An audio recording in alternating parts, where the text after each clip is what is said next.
I solemnly swear that I will tell the truth, the whole truth, and nothing but the truth. So help me God. Morning, everybody. Ron here from The Truth About Addiction. Today, I'm blessed to have a very special guest from America, from Tennessee. And Carolyn's an author, a human, and a very wonderful person. What I've found out about Caroline already is intriguing, and I find beautiful people do beautiful things, hurt people do hurt things. And, so it tells me a lot about you. Thanks, Caroline. Over to you, Dylan. Oh my goodness. Thank you so much. It is such an honor and joy to be with you all, and so exciting to connect with folks all over the world. That's one of the things I love about this recovery journey, is being able to do that. And I just so appreciate that. My story is, I loved how you introduced me as a human being, because my story is so connected with stories of recovery. And I want to say your story, whoever is listening today right now, my story is so connected with your story. One of the things that I found in recovery is that walking into the rooms, whether that's in a church basement or wherever the space is where recovery is happening, there's an instant connection that I've found with folks in those places. And so early on in my recovery journey, when I first started going to meetings in my kind of mid to late 20s, I connected so much with some of the other stories that I was hearing. I heard my story when other women were talking about growing up in really dysfunctional homes. And I saw my own experience when there were people talking about, loss and divorce and alcoholism, my parents' alcoholism and addiction. And in those spaces of recovery, something happened where, all of a sudden I didn't feel alone anymore. I didn't feel alone. And for the longest time, that was my experience. It was one of isolation and not belonging. And from the earliest, memories that I have around my substance use and addiction, alcoholism and drug addiction, was this isolation and feeling other than and feeling different. And I've heard so many people talk about that. It's just, and it I don't want to say it fascinates me. Now it fascinates me. At the time it's terrifying, and so much despair around that loneliness. But I just felt so different. And I just felt like there wasn't a place for me, on this planet. And I remember when I was probably like 8 or 9 years old, and I grew up in the country, a lot of woods around, and not a lot of houses, not a lot of, city lights. And on Thursday nights, it was my chore to take the garbage out, and here I'm rolling the garbage up to the curb, a lot of clinking bottles, and I rolled it down our really long driveway. And I remember stopping, parking the can, there at the top of the driveway, and just looking up. And there was just this expanse of sky and stars and mystery. And I just remember calling out, whatever is out there, like, I'm ready, like, please just take me. I didn't know who I was saying that to, but it was like, all right, beam me up. I'm ready to go. I do not belong here. This is not my home. I don't know where this is not it. And I remember that moment. It was just this yearning I had to be somewhere else, to be someone else, to not be present here. And that feeling of not being present here just followed me. And, I found early on when I drank, that was the first thing I tried, it helped me be not here. And then when I started using drugs, it helped me escape even more. And so I just fell in love with the kind of escapism, the being able to like leave my body and the pain and what I was experiencing in that. And I didn't know at the time that when I started using substances really early on, I was actually self-medicating some pretty significant trauma and post-traumatic stress. And I wouldn't be diagnosed with that until I was 30 years old. So, a couple decades later. And so my using it spiraled quickly. And I know a lot of us have that same story, it was like, that one thing that worked for a little while in terms of helping me not feel quit working really quickly. And so I kept doing the next thing that would get me even more high or get me even more fill in the blank. And of course, I surrounded myself with people that also were similarly hurting. I didn't know at the time, but we had kind of, that affinity for just wanting to get really messed up. And as a woman, also in active addiction, I mean, that was something that I was in so many really vulnerable, dangerous situations. And I talk a lot about that, and I talk about it a lot in my book as well. The vulnerability and just like the very, like I talk about the challenging places that women are, either willingly go into or, are forced into. And I won't go into a lot of detail. You can fill in the blanks, but, my life was just really trauma upon trauma after my using started.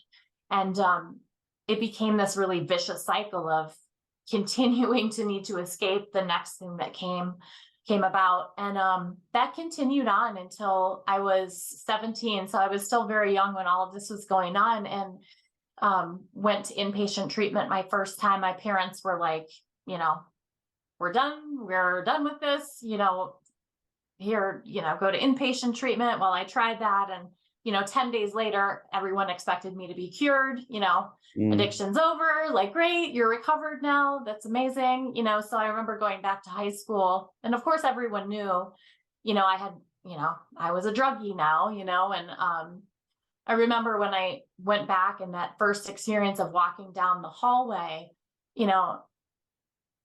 having just this feeling of like, okay, maybe this isn't my life, maybe this isn't the life for me, like that drugging and alcohol and sex and all of this stuff.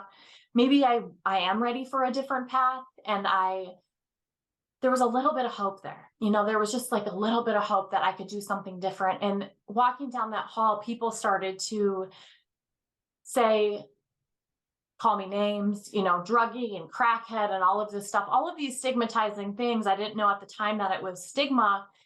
And instantly I was just like, any hope that I had, it just felt gone, and I was a child,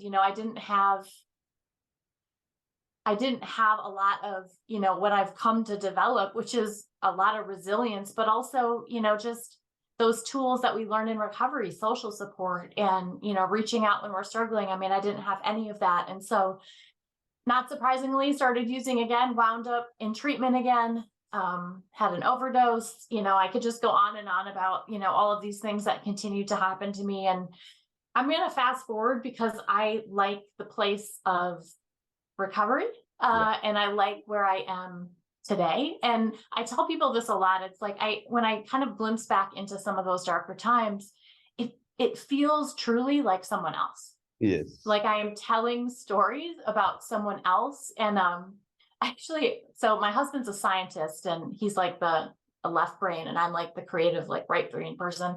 But he told me this, he read this article, and it was so interesting that is it every 7 years or something like that, every single cell in your body just regenerates. So technically, even physically, we're new.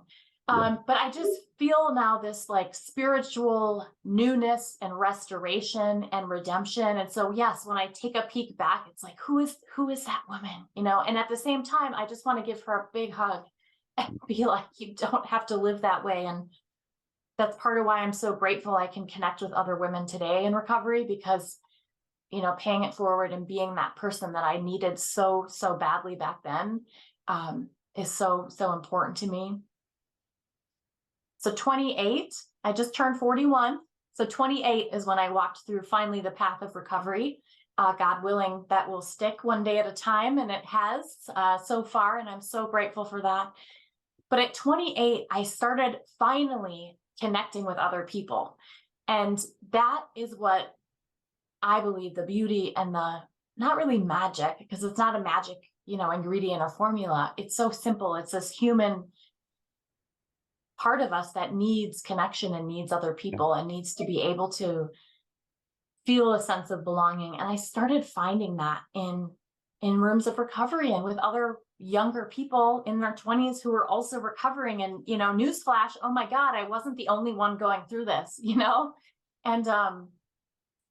and I started learning about just simple things, how to be a friend and how to do stuff sober. Like, we used to go to this dance club, and we were this little sober crew, and just had this little protective sober bubble, and it was beautiful. And we'd go hiking and kayaking and all of these things. And and I found out I had post-traumatic stress disorder, and that was one of the most freeing things to get diagnosed with that, because I was like, oh my God, I make sense to myself. Not only am I in recovery and an addict and alcoholic, which it makes complete sense why I've done a lot of what I've done in my life, but I also have been trying to treat trauma symptoms, but now I can actually seek professional help for that. And my life has just really blossomed since that point. And I've learned ways that I can help my body regulate, and that I can recognize when I'm feeling unsafe. And, as a woman, it's a beautiful thing when we are able to take back our agency and really move from this mindset of things happening, or, like this victim mindset, to being able to have agency and actively participate in the co-creation of our lives. And it's beautiful. So recovery, yes, recovery. And so many things have happened in recovery that I'm just like, sometimes it sounds like one of those too good to be true, oh my gosh, I got sober, and, all of, I won the lottery, and like all this stuff. Well, I actually feel that way. I mean, I was, I think, 6 years sober at the time, and I ended up meeting my husband, and he's a normie, which is like, I didn't know there were any people like that left on the planet, but he's actually, for the most part, we get along really well, and I like him. I like him most days, and I can show up, to be a wife today, and it's not all about me all the time. And I have 2 beautiful children. So I was married at 36, and I found out I was pregnant 6 weeks later. And so by our first wedding anniversary, we had twins. And so those blessings, Henry and Violet, are my absolute joys, and always wanted to be a mom and a wife, and I have the opportunity to do that, and it's just amazing. It's nighttime in the States as this is recording, and had the opportunity to read them a book before bed, and just those simple moments and those small experiences that just sometimes I just stop, and it's like I can just take a mental picture, and just so much gratitude for those moments, because I know so many women right now who are, I'm going to get emotional, but who are hurting, and who are still struggling, and they don't have the opportunity to step back and just really see with eyes of recovery how much we have to be grateful for, and how beautiful life can be. Even though, yes, I'm like reading my laundry list of how wonderful my life is now. Of course, I still struggle, like everyone, I mean, there's things that go on, and, I have days where I feel discouraged, and I wrote a book, and some days I'm like, who the heck do I think I am to write a book?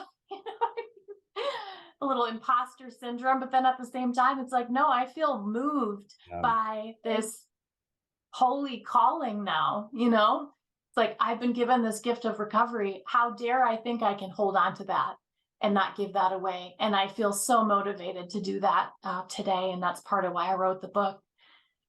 So long story short, that's a little bit more about me. And I'm looking forward to just connecting and learning more about, the podcast, and maybe talking a little bit more. I just think it's so beautiful anytime anyone in recovery is vocal and visible about their recovery, because it helps other people know that it's possible.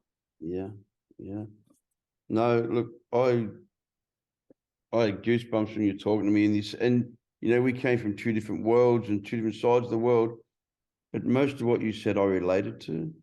Most of what you said, I was like, it's my story, it's our story. That's why this is the truth about addiction, this podcast. It's not about the unicorns fluffing bubbles, and we have bad days, big deal. nowhere near as bad as hanging out, nowhere near as bad as standing on a corner waiting for some person to turn up to bring you some drug. You're not even sure what it is, but we still take it, smoke it, inject it, whatever our form of poison is. You know, I talk to people sometimes about the desperation of trying to change the way I felt. Didn't matter if it was death. It didn't matter if it meant death, because, you know, I was an intravenous drug user, and I would mix something up, and I knew it wasn't what I'd purchased. You know, I was buying heroin, but heroin doesn't float. But I'd still inject it, not silly, you know, only half at a time. That's the craziness. And not feel anything. You think, shit, I should have shot it all up in one go. Maybe it would have worked. And I didn't do that once. I did that many times over the years of buying heroin off the streets. And, you know, like the insanity of trying to change the way we feel from an outside substance was, I believe, a form of self-abuse. I believe addiction and alcoholism is a form of self-abuse. I really like you touched on the PTSD. I've been around in recovery now for 42 years. It's a long time. And I'm 37 years clean. And I came out of prison in 2012, 10 years ago, a bit over 11 years ago. And I was on parole. And, you know, it's embarrassing to say I went back to prison at 16 years clean. And because, anyway, yeah, I was a career criminal. I found it harder to give up crime than I did to give up heroin.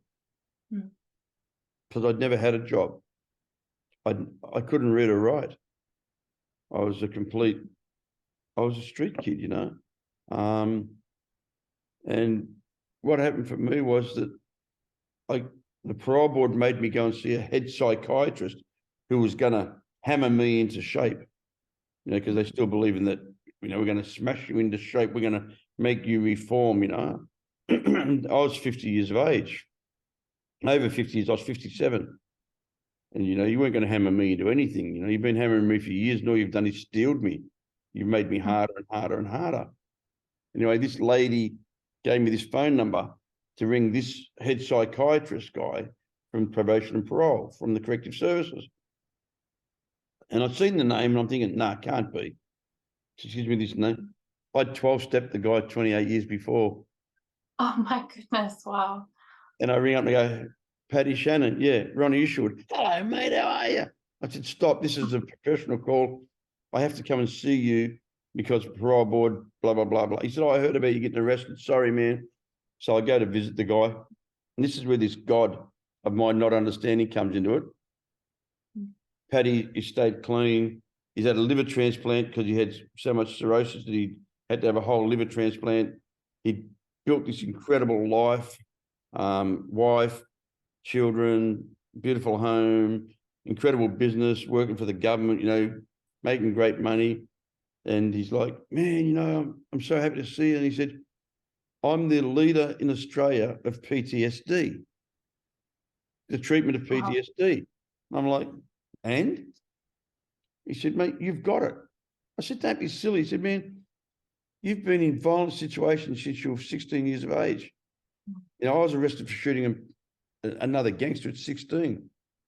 At 17, I was arrested for having a shootout with the police. So, you know, we've got all this incredible, and my father was a gangster who tried to shoot me for slamming his car door. I slammed his car door and he'd gone out and fired 2 shots at me. So unbeknownst to me, because of my ignorance and lack of education on life, Paddy said, will you let me try him? Because I trusted him because he was in recovery. I said, all right, let's do it. Let's try it. And he'd done this treatment on me where you had to look at his finger. And it's like doing a 4th step. You tell your life story. And then he stops and he tells you, how did you feel when that was happening? The whole time he was doing this, and I'm thinking, this is crap. You know, I'm 26 years clean or something, you know, this is rubbish. It was the best thing I ever did. It changed so much. All the moral images I've done and all the step work I've done and all that stuff was all fantastic. But he went to a deeper level. He went to my subconscious. He went down deeper. And that's what I found for me was my core problems were so deep that I was never, ever going to change them by doing the outside things. You know, because when I got clean, I went to the tattoos, money, sex, crime, everything that changed the way I felt. Everything that changed the way I felt. Then I realized it was an inside job. And I did that PTSD. And while I'd been in prison, I wrote a book. I wrote my life story. I did creative writing courses. I taught myself to read and write in prison, not this time, back in the old days. And this time I went one step further, and I never wrote the book because I felt illiterate. I couldn't spell. I didn't know where to put dots and commas. Now my book's just completed. It gets published in August. Oh, wow. Congratulations. Thank you. And it's really, like you said, I got the imposter syndrome, but the truth of the matter is I've written a really honest book, and it's called Born into the Life of Crime, but it's got a cross to the F. So it's Born into the Lie of Crime. Because crime's a lie. Addiction's a lie. That's why my company's called The Truth About Addiction. Because for me, drugs and alcohol promised me freedom, and they made me a prisoner. You know, they promised me so much and they gave me nothing. They just slowly, you know, they say the great eraser. The first thing it took was my soul. Because once I was soulless, nothing else mattered. And, you know, it's really, really sad. You talk about the ladies, you know, in addiction. I have an incredible amount of love for girls who've been through addictive, because I was a perpetrator. You know, I mean, I was a perpetrator, you know, even though I didn't know I was. You know, I allowed for them to be abused. I allowed for me to physically, emotionally, spiritually abuse them. And that's one of my rock bottoms. Not robbing banks, not shooting people, not. It's really funny when people get to know me. My greatest rock bottom was in active addiction. Was the girl that I hooked up with was selling her body on the street. To me, that was my rock bottom. That I allow a girl to look after me. You know, because I was a male, I was an ego, you know, I was a gangster, all that bullshit. And my drug addiction had lowered my self-worth and my self-confidence so low that I let a girl take care of me. Yeah, and we're still friends.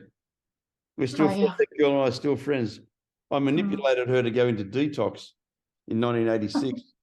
You know, we weren't lovers. You know, we were using partners. We both, you know, yeah, but we were hostages. We both were holding each other hostage.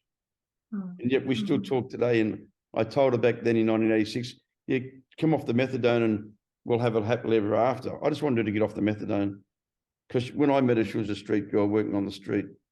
And she got off the done, and then she went back to the street. And I'd drive past her at 3 o'clock in the morning, and she'd be standing on a corner working somewhere. And by that time, my life was getting better. I was clean. And I'd pull up and I'd go, "What are you doing?" And we're still good mates. She'd go, "Selling flowers." And I'd say, "Geez, you must have had a good night because you got no flowers left." And I'd say, "Get in the car." She'd say, "Ronnie, please." I'd say, "Get in the car. I'm taking you home." And her mum lived 20 minutes out of the city. So by the time I took her home, it was too late to get all the way back to the city. I'd give her $100. Say, here's $100. That's your first shot in the morning. But anyone that's on the street at 3 o'clock in the morning is a sick human being. You don't need to be out here at 3 o'clock in the morning, because anyone that's out here perpetrating now is a predator. I'd put her in the car and I'd drop her. And we, as I said, we're still mates now. And every time she'd see me, she'd say, "I used to watch you come on." She said, and I used to dread it because I knew you were going to put me in the car and you were going to take me out of the city and take me away from harm. But yeah, I had so much trouble. I have 4 daughters. You know, I have daughters your age. I got twin daughters your age. I met them. I met their mother in rehab. It was one of the rehab romances, and they are so beautiful. One's the head nurse of a drug detox. Oh my goodness. She's 16 Oh, years that's in, lovely. she's 16 years in recovery. Hmm. And the other one's a nanny. So they're Hmm. both giving. And my other daughter, she's an American. I married to an American woman for a long time, and she's 27 years of age, my half American daughter, and she's just an animal lover. So my kids are good kids. Oh. And that's because I'm clean. Mm-hmm. Because if I wasn't clean, my kids wouldn't be beautiful little ladies. You know, and when my daughter started using too much coke, she knew where to go because she'd grown up in the rooms. Mm-hmm. And she's such a strong girl. I was in prison because I went back to prison. Excuse me, and all these guys are sort of like, you know, the predators, which I hate to say, we've got them in everywhere. Started chatting her up and saying, "Oh, I was friends with your dad." My daughter's really strong. She'd say, "I don't remember you ever sitting at the table having dinner with us." Hmm. And that's sort of like, you try to hit on. She'd say, "Listen, man, if I wanted somebody to hit on me, I'd stay at the pub. Hmm. I came here for protection. This is my safe house." And, you know, Mm-hmm. I'm extremely proud of my daughters having that strength to be able to stand up for themselves. And that one I'm talking about, she's getting married on the 10th of June this year. She's got a beautiful husband, an incredibly soft, loving human being. She's got an 18-year-old daughter who's my granddaughter, who's also a beautiful. You know, this is all the gifts of being clean. Mm-hmm. You know, my belief in my life is that I had to break the cycle of the ancestral trauma that's gone right through my whole family. You know, my grandfather's a Second World War hero. So when you look at facts, a hero is somebody who killed lots of people in the war. If somebody came back and got lots of medals and they were a hero, what made them a hero? That they killed lots of people and they ran out and shot people when their mate was shot and think, you know, like when you look at you know, we have a lot of ancestral trauma that gets passed through, but yeah, that PTSD, man, I say to people now, do it. People say, "What do you think about it?" I say, do it. Because I was really 12-step program brainwashed. And there's so much more out there now. There's breath work, there's meditation, there's yoga. I've done all that stuff. You know, I traveled to India and all that stuff. But what made you get into writing? You know, well, first off, thank you so much for sharing your experience. And I love that. And I love how your daughters are products of your, you know, of your recovery and kind of breaking the chains, you know, the cycles of trauma, like you talk about. But, you know, I've always been a writer, even as a little girl. I mean, I'd write in little journals and, you know, it's always been an outlet for me and just being able to tap into creativity, you know, even in addiction. So I've always wanted to write a book. And I came to a point a couple years ago, you know, it was 2020, the world was changing. And I started to spiral just a little bit and had some anxiety and stuff going on. And I just felt moved to start writing, and I did. And, you know, from there, doors just kind of started opening in terms of publishing and getting an agent and some of those things. And so it definitely feels like the right direction for me. And I just feel so much peace when I do it. It is like one of my favorite things. And so my goal for the book Downstairs Church, which is actually kind of an allusion to the quote unquote downstairs spaces of the recovery community. You know, my hope for the book is that it brings a lot of what happens in those spaces into the light, you know, upstairs, because, you know, and no disrespect to 12-step recovery at all. I think there are so many different pathways that people can find their own recovery. But for me, it's been important to hear people talking in the light visibly about recovery. And for me, I just know how healing that is to see that it's possible and to have those examples out there. And so I'm hoping it provides that for someone else, and also educates and informs other communities, faith communities, and, you know, really everyone about the realities that women specifically face. I talk a lot about, you know, you mentioned human trafficking and just some other things that some women that I've known over the years, have experienced. So, but yeah, writing is just such a creative outlet for me, and I'm excited about your book. I can't wait to read it. So please, I hope we can kind of stay connected. How about you? How did you get started with writing? You said you learned when you were I incarcerated. couldn't read or write, and I went to a boys' home at a young age, and I was embarrassed. I was really embarrassed. I couldn't read or write. I was 17 years of age, and my mum bought me crossword books. In the old days, used to be little crossword books, and it'd have Japanese sash, but it had the answers in the back, so I could look up what a word question was, then I could look at the answer. That's how I learned word association. So, and my handwriting's still terrible today. If I slow down, but today you've got computers and everything else writes for you, But I like poetry a lot. And I used to sell poetry. It's going to sound crazy. I'd write love poetry, and I'd sell it to guys in jail for tobacco. Oh, wow. So, I'd write, here I sit thinking of you doing time, each your way, freedom was the price to pay. You do it hard, you do it straight, you learn to fight, you learn to hate. No more needles, no more spoons, only tracks and sad tunes. I think of you, my mind drifts away. I remember the last words you did say, cells and walls will keep us apart, but I love you, honey, with all my heart. And I'd sell that to a guy, and he'd send that to his girlfriend, and she'd write back, oh, I love you too, because when you're in jail, you become very romantic. But the minute you get released, you have a shot, and that's out the window, So I wrote basically to express the way I felt, because I had no communication skills.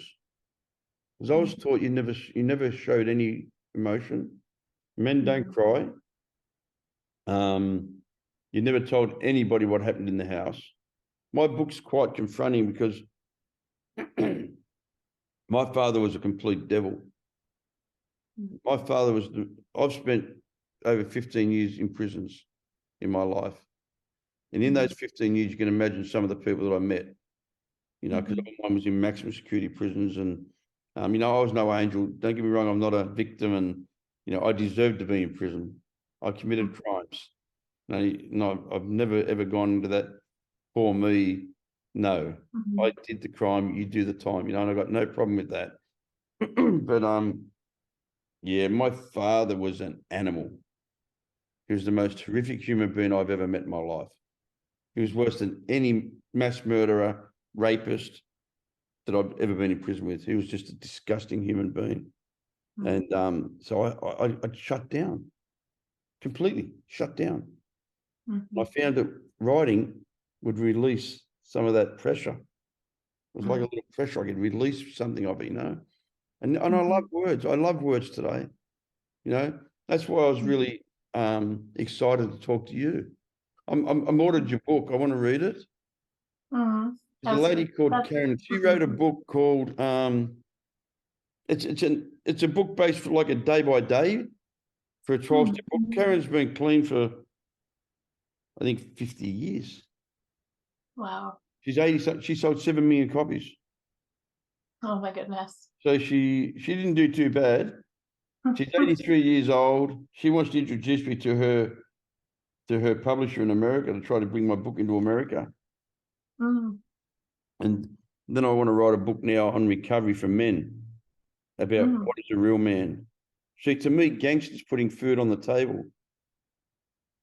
Gangsters, your wife not being afraid of you. Gangsters being able to cry, watching a sad movie. My daughters is quite funny because I was the stereotypical gangster. I'd turn up to their private school with the convertible Mercedes, with the beautiful trophy young wife, the golden diamonds dripping off me, the full body tattoo, and then they'd do a ballet rendition and I'd cry. They'd say, Dad, don't embarrass us. Every time you come to the school, you embarrass us, And when my children were graduating, my twin daughters were graduating, I'm supposed to be this, but I'm in recovery. So, on the outside, I haven't changed. On the inside, I had. And the teacher said, we're going to take the curfew off the alcohol. My daughters were born on the 23rd of December. So school breaks up in November. They said, we're going to lift the age they can drink tonight. And I said, no, they can't. They're like, what? Because the private schools, there was all the wealthy people on the northern beaches, like Miami, where they went to school. And I said, no, my children won't be drinking. They're not 18 years of age. Until they're 18 years of age, I say when they can drink. And they couldn't believe that I was such a prude, you know, that here's this guy that's supposed to be the bottom of society, the scum of society, you know, the ex-drug addict and ex-gangster, blah, blah, blah. And my principles were always the same. Until my children turn 18, I choose when they drink and when they don't drink, and I choose they don't drink. And it was, you know, it was quite a paradox that the way the other parents were all half shot. They were already pissed by 8 o'clock at night. You know, the parents had been on the wine and, yeah, the kids can drink and the kids can do this. And I'm like, not my children. My children, like, you know, my daughter said, we're so glad when you left because then they could get on the piss with the teachers. Oh, no. You know, so, yeah, you know, as you know, as well as I do, everything we see is not real. What society presents as normal, what society presents as this is a great lifestyle, you know, let's do this. It's not necessarily what's really happening inside the home. You know, it's true. we had a lot of that because I was lucky enough. I've owned a jewelry company for 40 years, and it's funny. I'm an uneducated street kid who's owned 8 or 9 different companies and been super successful with everything I've ever owned because I'm very diligent. I'm very thorough. I'm very consistent. I'm really open to change. I'll move the times. I'm reliable as hell. I'm so consistent. And these are the demands. I live by 8 demands. I have 8 demands I live by. There's openness, to state where you stand, but don't stand your ground. Be open with your thoughts and your feelings. Have an open heart. You can't graft a new idea on a closed mind. You know, acceptance, to accept the things you can't change. If one person tells you, man, you're in a shitty mood today, have a look at it. If 2 people say, Caroline, you've been in a shitty mood all day, you go, yeah, okay, have a good look at it. If 3 people say, Caroline, you've been in a shitty mood, you've been in a shitty mood. You know, reliable, do what you say what you're going to do. Congruent, don't ask somebody to clean the toilet if you're not prepared to clean the toilet. You know, I like that one. They're 4 elements of trust. If you can run on those 4 elements, you'll always have trust, you know. Then thoroughness, you know. If I'm going to clean this room, I'll start at the top of the fan and work my way down. I don't cut corners. You know, and consistency. If I start the day at 5 miles an hour, I finish the day at 5 miles an hour. Respect, in giving respect, you get respect. You can't stand over people and get respect. That's called fear. And respect's got to be earned. It's so hard to earn respect and so easy to lose. And the last demand is honesty. Be completely honest. Don't leave bits off so it doesn't sound as bad, and don't add bits on so it sounds better. I live by those 8. I run my whole drug rehabilitation program on those 8 demands. And you take them into all areas of your life, you can't be anything but successful. You know, I love those. That sounds like a book right there. I hope you read that book someday. I'll get my wife to send you. We've got a sheet that I've got all those 8 demands on them, and I've got, you know, she's done a little picture with it. It's quite nice.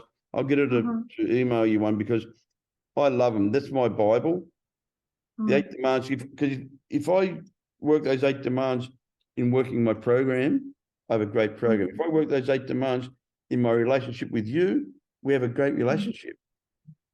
If I do it with my workers, with my companies, everything else, it just becomes, I've had the same business partner for 37 years. Not many people can say that. You know, and I went to prison for 8 of those years, and he still ran the company and still kept everything 100% straight up and down. Because we have a really honest relationship. We work our company on those demands. You know, so That's really neat. yeah, but you know, I love that. we are blessed. We are, you know, I know we went through dark periods of our lives and we all have our own crosses to bear, but I believe our higher power, whoever that may be, had a reason for it. And he chose you because he knew that you were going to be strong enough to get through it, and then you were going to be strong enough to carry the message.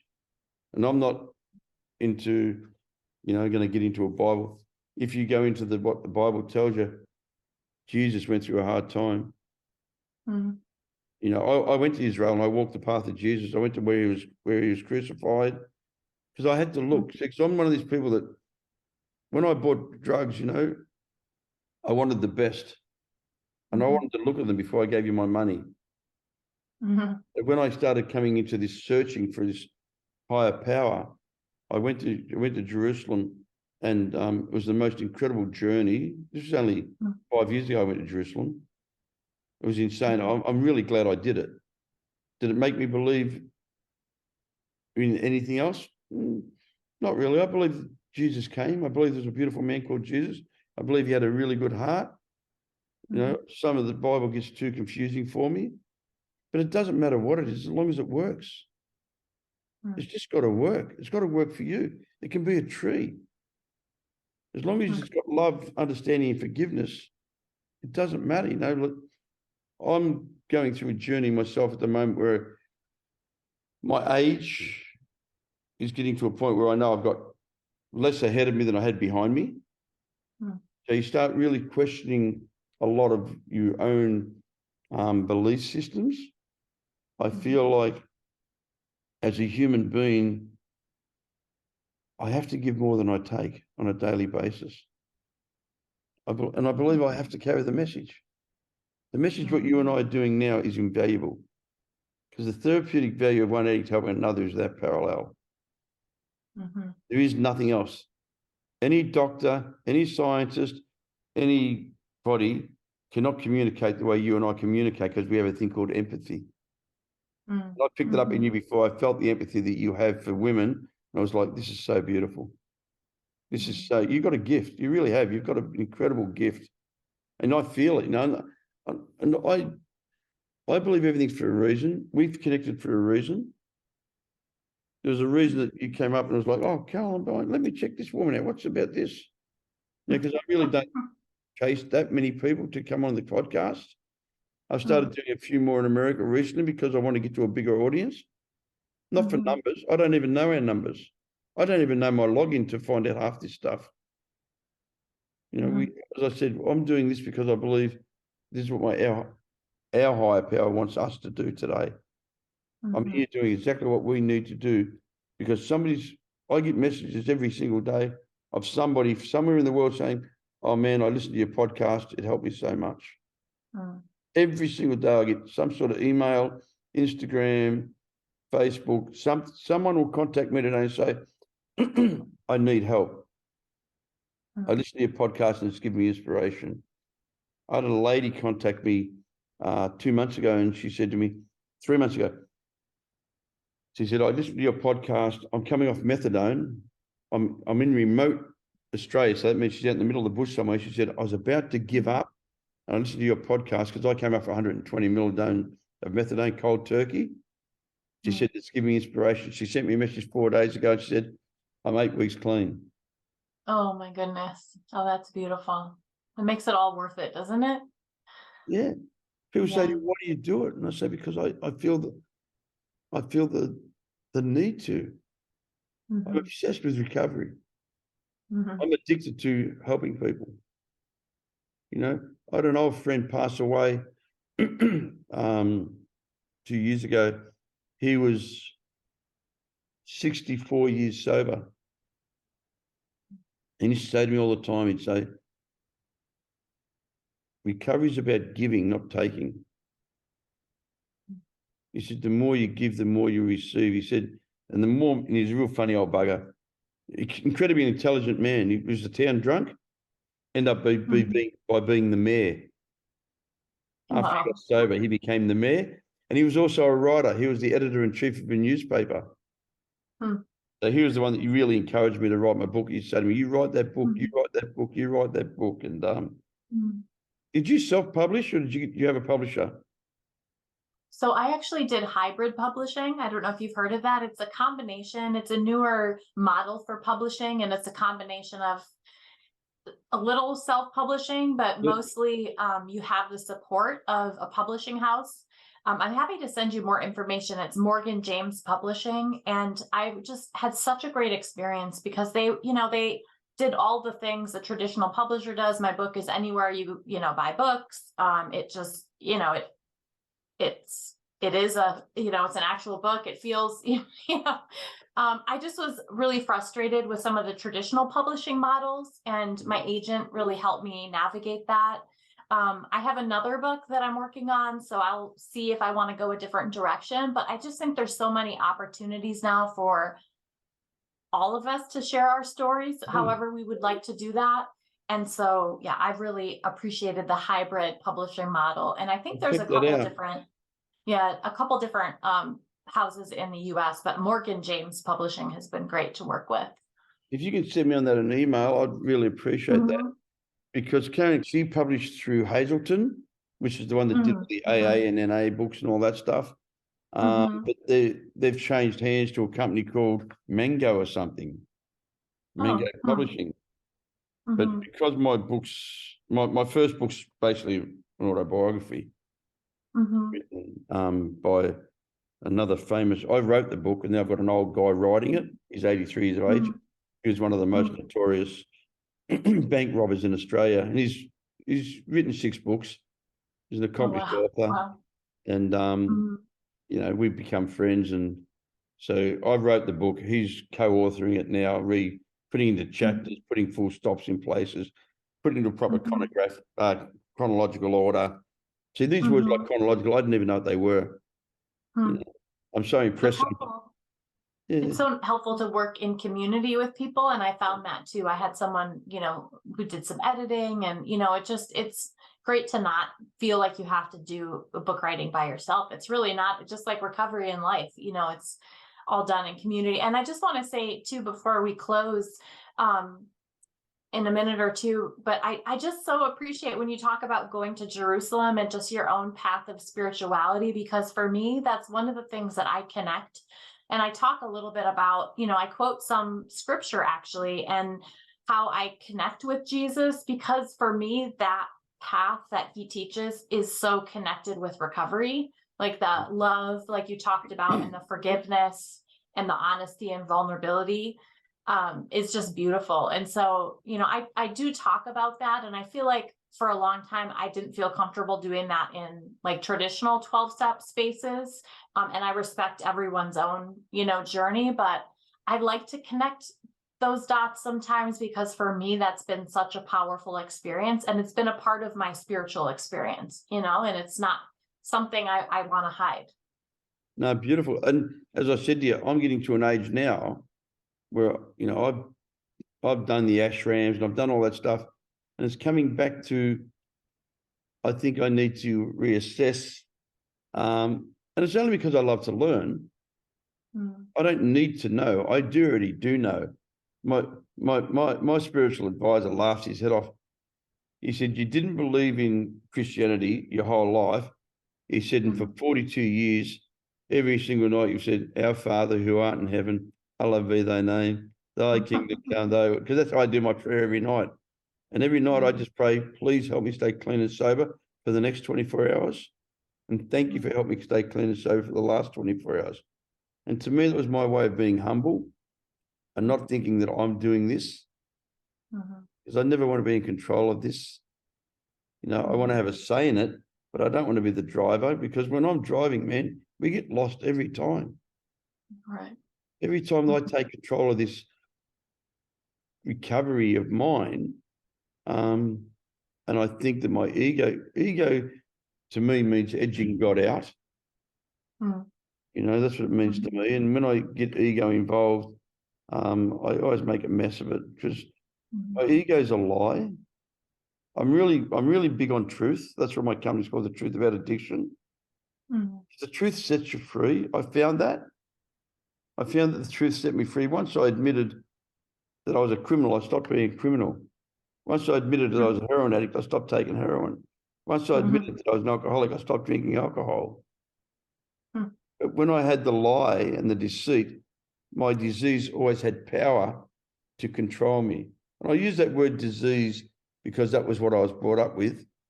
I don't know what it is. All I know is that I'm not at ease with myself if I'm not doing certain things.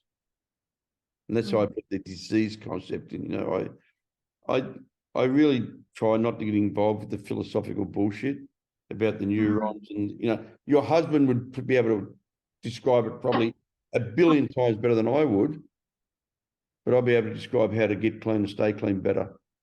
Oh, absolutely. You know what I mean? So Absolutely. I say to people all the time, I don't care how you got it. What I care about is how do we stop you from taking dope? My only concern is recovery. You know, where the car was made doesn't matter as long as I enjoy driving it. If the car's reliable, why do I want to pull it apart? Because if I pull it apart, I'm going to stuff it up. And that's the reality, you know. How old are your kids? So they're 4. Oh, they're 4 years old. So yeah, I was a little bit of an older mom. I joke with people. I know now why people get, you know, have babies in their 20s, because it's tiring. But it's such a gift, you know. It's amazing. So I wouldn't change a thing. A boy and a girl? Great. Boy and a girl. Oh, you're so lucky.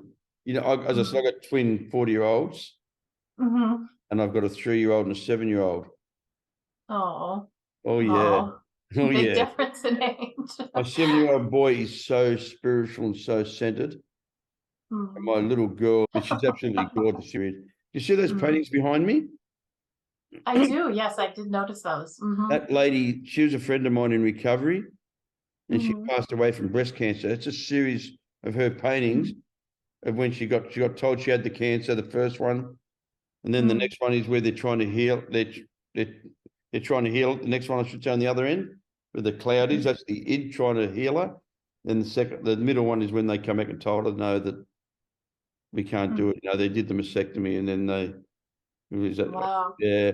So those are so powerful. Oh my goodness. All my art's really, that's the drug scene in the 70s, 80s. Oh wow. But I collect art. I collect things because I like memories. I really like memories. It's not the physical being. I know all these artists. Every single piece of art I own, I know the person that painted it or sculptured it, and they're usually somebody in recovery. That's beautiful. Yeah, it's just such a, you know, we are so blessed that we have found a way out. Because every single day there's somebody out there suffering and don't even know that there's a way out. And that's why I do this podcast, and that's why I love connecting with people like yourself. If you and your family ever come to Australia, you know for a fact, you know in your heart of hearts, you've got somewhere to come to. You've got a connection here. Just come to Australia, come. We've got a spare room here, you can stay here. Oh, well, I would love that. I may actually take you up on that. I met someone else in a recovery retreat who lives in Australia. So we've kind of talked about that, but I would keep that in mind. Thank you. But, you know, that's the honest truth. See, to me, my recovery is a gift that's got to be shared, and it's got to be shared with people who are like-minded. I'm not silly. I don't just say that to anybody. I say that to people that I feel I have an honest connection with, people I believe have a sincere and honest heart, and who are giving more than they take. And I believe as long as we do that, all will be well. I really believe that you can only keep what you got by giving it away. And I really look forward to reading your book. We will stay in contact, because I have a lot of ladies that I steer them into carrying. Her book's just like a little day by day. Every day it's a little positive affirmation. I'm writing one of them for men. That's so needed. Yeah. That is so needed. I love that. Well, we are different. People go, well, why do you want to write one for men? Why can't you make it for, you know, for the whole, for men and women? I said, because I don't understand women. You know, women no, say, I think that's important to have separate, you know, resources for everybody. 100%. That's great. I don't pretend to understand women at all. I've been married 5 times. All I know is that I do what I'm told. Otherwise, I'm in big trouble. I love my wife. I respect my wife. I adore her. I couldn't run my company without her. She's such a... I just, honestly, I just believe that I'm so blessed to have her in my life, to share the love, the understanding, the compassion, our children, our home, our holidays. The material things are not, I love material things, but they don't make me happy. Mhm. You know? Right. I'll finish on this. In 2001, just before I got arrested, I was living in a multi-million-dollar mansion on the water with my boat outside, my cars, you know, and all the bullshit. And it's a true story. I was laying in bed. I was 16 years sober, wishing I hope I don't wake up tomorrow morning. Mm. I was emotionally and spiritually bankrupt. Mm. And I learned that I'd become a selfish, self-centered little person who was more worried about financial gain than spiritual growth. Mm. Today, I have 10 times more spirituality. I have as much physical, and the physical is nice, but I'd give it all up tomorrow if I could help one person stay clean. Mm. And that's what recovery is. That's what recovery is. Recovery is not worrying about me, it's worrying about you. Mm. Carolyn, I could talk to you all day. You're so easy to hang out with. Oh, well, You let's do really this are. again sometime. I would love to connect Can again and hear more could you about show your your book. book, please, darling? Could you show Sure, your I book? definitely will. Mm-hmm. Anybody here that's Downstairs watching this church. podcast, please check this out. Go and check it out. I'm a bit croaky. I've had the man flu, but I really, really am looking forward to reading the book, and I will pump the book once I've read it, because I'm not a bullshitter. I appreciate that. Yeah, it's the truth. I'll read it, and then I'll tell people, you know, read this book, because I know it's going to come from a place of love and understanding, because, you know, you've got such a beautiful soul. I really appreciate you coming on and giving us your time. Well, thank you so much. And I always let folks know too, if cost is an issue, just find me online and email me and I will send you a free digital copy or otherwise, because I want to make sure this message gets out. I believe in it so much. So thank you so much. It's been such a pleasure connecting and I look forward to staying in touch. Stay in touch, please, Caroline. Love to you and your family. Will do. You the same with you. Thank you, darling.